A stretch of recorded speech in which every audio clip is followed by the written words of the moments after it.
नमस्कार दोस्तों, मैं दुष्यंत वशिष्ठ आपका स्वागत करता हूं स्टडी हब पर। आज हम जानेंगे इंडिया सुपर कॉप और भारत के 5वें राष्ट्रीय सुरक्षा सलाहकार 5th NSA of India Shri Ajit Kumar Doval ji के बारे में। अगर बात करें इनके स्टार्टिंग के जीवन की, तो इनका जन्म जो है 20 जनवरी 1945 को उत्तराखंड के पौड़ी गढ़वाल इलाके में हुआ था। और इनके पिता मेजर गुणानंद डोवाल वो भी आर्मी में थे और एक काफ़ी अच्छे हॉकी प्लेयर भी थे। इनके पिता के नाम पर एक ट्रॉफी भी है जिसका नाम है डोवाल ट्रॉफी। इन्होंने अपनी स्टार्टिंग एजुकेशन, क्योंकि पिता मिलिट्री में थे, तो अजमेर मिलिट्री स्कूल में ही राजस्थान में ही करी। उसके बाद इन्होंने यूनिवर्सिटी ऑफ आगरा से इकोनॉमिक्स में मास्टर्स की। अब आगे देखते हैं his career as IPS officer.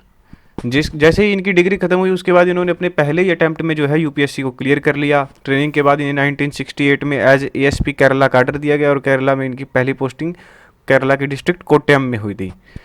और इतनी कम उम्र में ही ये जो है अभी तक भारत के 4 राज्य देख चुके थे। उत्तराखंड, जहाँ पर इनका जन्म हुआ, उसके बाद इन्होंने राजस्थान देखा जहाँ पर इनकी स्टार्टिंग की स्कूलिंग की पढ़ाई हुई। उसके बाद इन्होंने उत्तर प्रदेश देखा जहाँ पर इन्होंने अपनी मास्टर्स इकोनॉमिक्स में करी थी। उसके बाद अब पोस्टिंग जहाँ पर आई है इनकी केरला। उसके बाद लगभग 3-4 सालों तक लगभग सब कुछ नॉर्मल चलता रहा, लेकिन जहाँ पर भी ये जाते वहाँ पर हर डिपार्टमेंट में हो जाता कि इस व्यक्ति में कुछ तो अलग है, कुछ तो खास है इसमें। 1972 के पहले हफ्ते में क्या होता है, केरल के विलेज कन्नूर के एक गांव थल्लेसरी में जो है हिंदू और मुस्लिम के दंगे शुरू हो जाते हैं। तो उस समय जो तत्कालीन केरल के होम मिनिस्टर होते हैं के करुणाकरन, जो बाद में केरल के चीफ मिनिस्टर भी बने, वो अजित डोवाल को काम देते हैं कि आप जाइए और यहाँ पे जो है दंगे शांत कराइए। और अजित डोवाल दंगे तो सक्सेसफुली काबू कर ही लेते हैं, लेकिन जितना भी सामान लूटा गया था वो भी अपने अपने रिस्पेक्टिव ओनर्स को वापस दिलवा देते हैं। इस इवेंट के बाद क्या होता है, इन्हें दिल्ली बुला लिया जाता है सेंट्रल सर्विसेज के लिए। और ये यहाँ पर आप फोटो देख रह सकते होंगे एक यंग अजित कुमार डोवाल की, अजित डोवाल इन 1968। और ये यहाँ पर उस विलेज के रेलवे स्टेशन की फ़ोटो है जहाँ पर दंगे भड़क गए थे। और जो है केवल 6 साल की सर्विस के बाद इन्हें जो है पुलिस मेडल दिया गया, जो सामान्यतः 10 साल की सर्विस के बाद दिया जाता है। और अपनी 7 सालों की सर्विस के बाद इन्हें क्या है IB में ट्रांसफ़र कर दिया जाता है। इन्हें हुनर को देखकर IB यानी इंटेलिजेंस ब्यूरो। और उस समय क्या है, जो मिजोरम में सेपरेटिस्ट थे वो काफ़ी एक्टिव थे मिजो नेशनल फ्रंट नाम से, और उनका लीडर था लाल डेंगा। लाल डेंगा जो है अपने 7 कमांडर्स के बल पर अपना पूरा जो है एम्पायर चलाया करता था और ज़्यादातर काम जो है उनसे ही कराया जाता था। और कहते हैं कि अजित डोवाल ने खुद ही अपना नाम आगे किया था कि इस मिशन के लिए जो है मुझे भेजिए। और अजित डोवाल जो है वहाँ जाने के बाद पहले तो उन्होंने अपने खुद के लोकल कॉन्टैक्ट्स बनाए और वो काफ़ी जल्दी समझ गए कि ये जो लाल डेंगा है ज़्यादा खुद तो कुछ करता नहीं है और अपने जो है कमांडर्स हैं उनके बल पर ज़्यादातर अपना साम्राज्य चलाते हैं। और उन्होंने क्या किया, सीधा सीधा उनके साथ संपर्क साधना शुरू किया और 7 में से 6 को जो है इंडियन साइड में लाने के लिए तैयार हो गए। और जैसे ही ये सब हुआ, लाल डेंगा को पता लग गया कि अब मेरे पास जो है ज़्यादा कुछ है नहीं, तो वो जो है इंडियन गवर्नमेंट के साथ पीस टेबल पर आने के लिए तैयार हो गया। ये यहाँ पर उसकी फ़ोटो भी है, लाल डेंगा, ये यहाँ पर नीचे लिख भी रखा है। और उसके अलावा सिक्किम का जो भारत में मर्जर हुआ था, कहते हैं उस समय भी इन्होंने काफ़ी इंपॉर्टेंट भूमिका निभाई थी। और अपनी इसी सर्विस के कारण जो है इन्हें प्रेसिडेंट पुलिस मेडल भी दिया गया। पंजाब में जो है ऑपरेशन ब्लू स्टार के बाद भी स्थितियाँ उतनी ठीक नहीं थी, क्योंकि लगभग 1997 तक तो जो है पंजाब में AFSPA यानी कि armed forces special powers act ही लगा हुआ था। जैसे कि यहाँ पर लिख भी रखा है, was not completely free from militants. तो उसके लिए क्या होता है, एक भारत सरकार एक दूसरा ऑपरेशन भी करती है जिसका नाम रखा जाता है ऑपरेशन ब्लैक थंडर।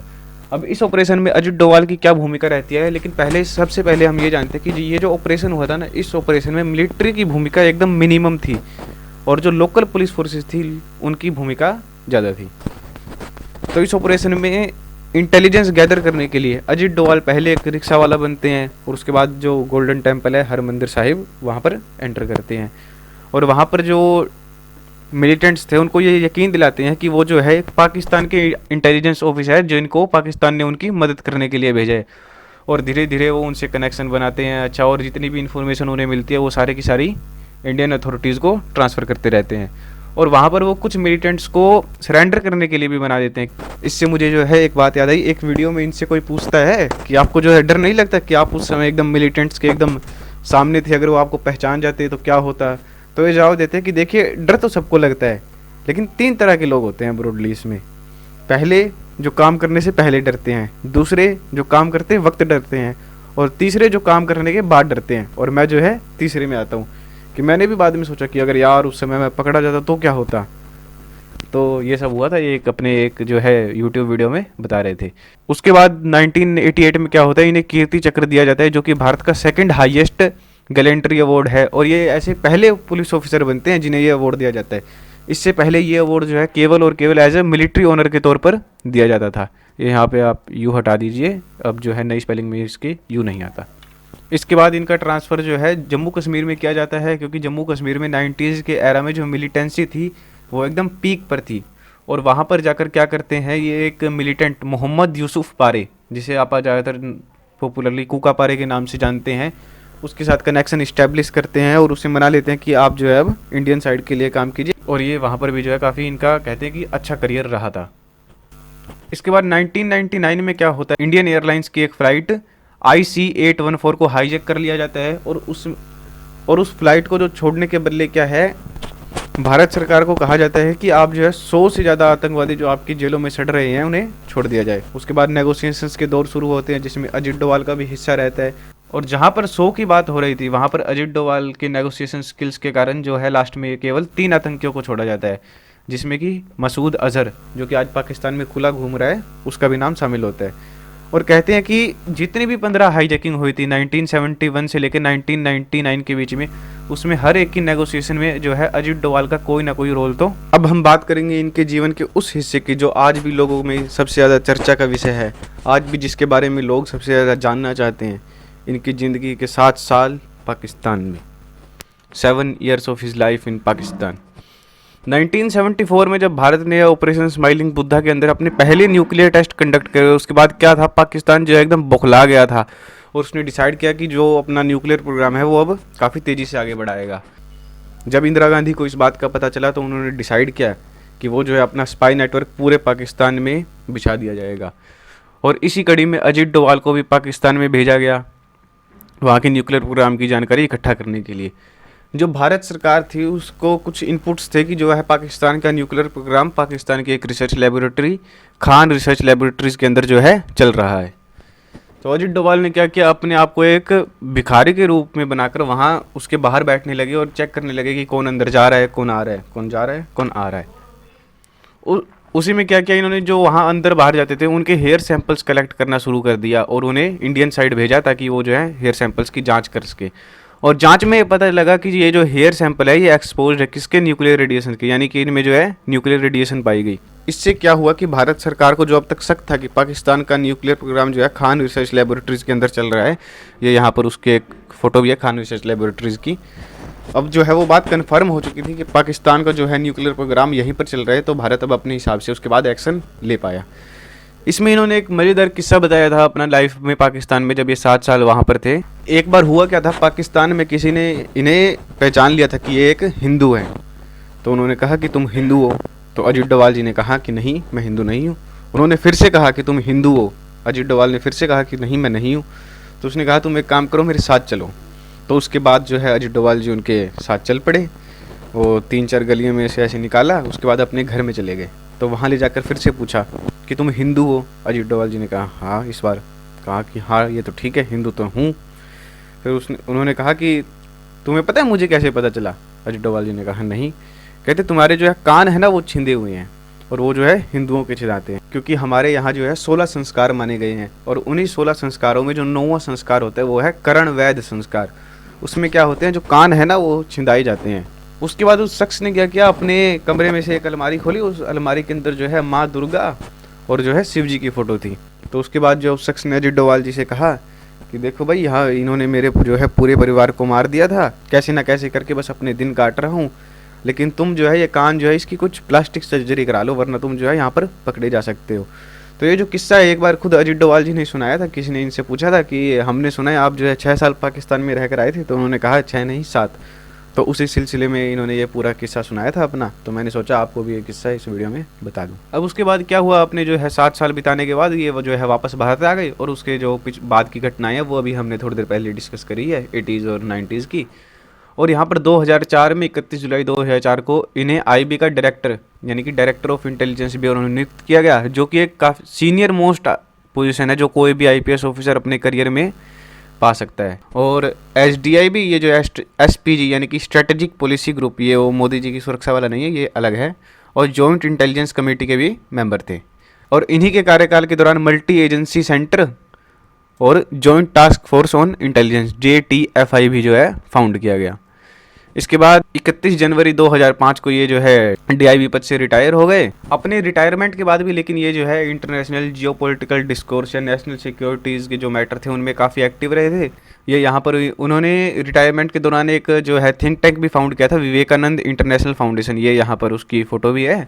और अगर आज की बात करें तो आज ये भारत के सबसे ज़्यादा इन्फ्लुएंशियल थिंक टैंक्स में माना जाता है as NSA, national security adviser. 30 मई 2014 को क्या हुआ, इन्हें जो है भारत का 5th NSA यानी कि नेशनल सिक्योरिटी एडवाइज़र, जो कि अभी ये करंट में भी हैं, नियुक्त कर दिया गया। As NSA he serves as the prime minister special interlocutor with China as well as envoy to Pakistan and Israel on security affairs. यानी कि इसका मतलब ये है कि ये जो है PM के बिहाफ पर, इंटरलोक्टर का मतलब है कि जो भी व्यक्ति अगर किसी के बिहाफ पर किसी संगठन या व्यक्ति से बातचीत करता है तो उसे आप जो है इंटरलोक्टर कहते हैं। तो ये जो है PM के बिहाफ पर जो है चाइना से बात कर सकते हैं, और उसके साथ ये पाकिस्तान में दूत हैं और इजराइल में भी दूत हैं जब सिक्योरिटी अफेयर्स का मामला आता है। ये also serves as the chairman of national security council. इसके बाद जून 2014 में जब क्या होता है, इराक और ISIS के बीच में जब आपस में सिविल वार जैसी स्थिति होती है तो जो है 46 इंडियन नर्सिस क्या है वहाँ पर फंस जाती हैं इराक में। तो उस समय कहते हैं कि ये जो है खुद इराक गए थे और वहाँ के अथॉरिटीज़ के साथ अपने कनेक्शन इस्टेब्लिश किए थे, और सभी 46 की 46 इंडियन नर्सिस का सिक्योर रिटर्न जो है इन्होंने इंश्योर किया था। और जब भारत में जो है पुलवामा और उरी का हमला हुआ और उसके जवाब में जब भारत ने पाकिस्तान पर सर्जिकल स्ट्राइक की, तो कहते हैं उनके पीछे भी जो है अजित डोवाल का ही मास्टरमाइंड था, कि वो जो स्ट्राइक्स है दोनों की दोनों अजित डोवाल ने ही प्लान की थी। इसके बाद भारतीय वायुसेना जब जो है अपना सर्जिकल स्ट्राइक कर वापस आ रही होती है तो जो है विंग कमांडर अभिनंदन का प्लेन जो है वो पाकिस्तान साइड में क्रैश हो जाता है, और पाकिस्तान की जो मिलिट्री है वो उन्हें बंदी बना लेती है। और कहते हैं अजित डोवाल ने उस समय तब के सेक्रेटरी ऑफ स्टेट यानी कि वहाँ के विदेश मंत्री और अपने काउंटर पार्ट यानी कि NSA दोनों को फ़ोन किया और उन्हें दो टूक बात कही कि या तो 48 घंटे के अंदर अंदर विंग कमांडर अभिनंदन को पाकिस्तान छोड़ दे, वरना पाकिस्तान पर हम जो है हमला कर देंगे। और उसके बाद आप सबको पता ही है कि क्या हुआ, हमारे वीर कमांडर अभिनंदन जी को छोड़ा गया, और हम सब ने भी वो फुटेज देखी ही होगी जब वो है प्लेन से नीचे उतर रहे थे। इसके अलावा अगर आगे भी बात करें, हम फिर से दोबारा नॉर्थ ईस्ट की ओर चलें, तो इन्होंने और army chief general Dalbir Singh Suhag ने मिलकर cross border military operation plan किया था against national socialist council of Nagaland. ये एक नागालैंड का मिलिटेंट ग्रुप है जो कि नागालैंड को भारत से अलग करना चाहता है। और उस समय इन्होंने पहले पाकिस्तान में जाकर पाकिस्तान के मिलिटेंट्स को सबक सिखाया, अब जो है म्यांमार में जाकर म्यांमार के मिलिटेंट्स को सबक सिखाया है। यानी कि ये वही बात है कि घर में घुस कर मारेंगे, और उसमें जो है 20 से 38 सेपरेटिस्ट जो है मारे गए थे। अब जो है आगे चलते हैं। इसके अलावा इन्हें जो है 3 यूनिवर्सिटीज़ से डॉक्टरेट की उपाधि भी जो है प्राप्त है। आगरा यूनिवर्सिटी से दिसंबर 2017 में, कॉमन यूनिवर्सिटी से 2018 में, MIT यूनिवर्सिटी से नवंबर 2018 में। इसके बाद 3 जून 2019 को इन्हें जो है दोबारा 5 साल के लिए भारत का NSA विद कैबिनेट रैंक, यानी कि इनकी जो रैंक है अब भारत में केंद्रीय मंत्री के बराबर होगी, कि उसके लिए नियुक्त किया गया। और ये ऐसे पहले NSA हैं जिन्हें जो है कैबिनेट रैंक के बराबर का दर्जा दिया गया। इसके बाद 15 सितंबर 2020 को क्या होता है, SCO यानी कि शंघाई कोऑपरेशन ऑर्गेनाइजेशन। ये जो है एक चाइना लेड ग्रुप है जिसमें Bharat, Pakistan, central Asian countries और चाइना जो है एक मेंबर है, देश हैं। इसकी एक वर्चुअल मीटिंग चल रही होती है, उसमें पाकिस्तान क्या है पीछे एक ऐसा मैप रख देता है जिसमें जो है भारत का हिस्सा काट के पाकिस्तान का दिखा रखा है होता है। उससे क्या है अजित डोवाल जी को गुस्सा आ जाता है और जो है वो मीटिंग बीच में ही छोड़ के चले जाते हैं। इसके अलावा 2022 में भारत सरकार एक ऑपरेशन करती है जिसका नाम रखा जाता है ऑपरेशन ऑक्टोपस। इस ऑपरेशन में क्या है, जो PFI यानी कि पॉपुलर फ्रंट ऑफ इंडिया, जो कि एक आतंकवादी संगठन है, इसके तमाम ठिकानों पर पूरे देश में एक साथ एक ही समय पर रेड मारी जाती है। इसके मेंबर्स को अरेस्ट किया जाता है और इसे जो है बैन किया जाता है। और कहते हैं कि इस ऑपरेशन के पीछे भी जो है मास्टरमाइंड जो है अजित डोवाल जी ही थे। अब आगे देखते हैं। तो इसी के साथ ये वीडियो तो जो है ख़त्म होती है, लेकिन उससे पहले आपके लिए एक क्वेश्चन है जिसका आंसर जो है आप कमेंट बॉक्स में करेंगे। Which honour was given to Ajit Doval in the year 1988 which was earlier given only as a military honour. और यहाँ पर ये एक फ़ोटो है जो कि मैंने ऐसे ही लगा दी क्योंकि मुझे फ़ोटो काफ़ी अच्छी लगी। इस फोटो से ये दिखता है once a spy always a spy, ये देखिए। ये यहाँ पर अजित डोभाल जी, जो बाइडेन और पीएम मोदी। जय हिंद, जय भारत।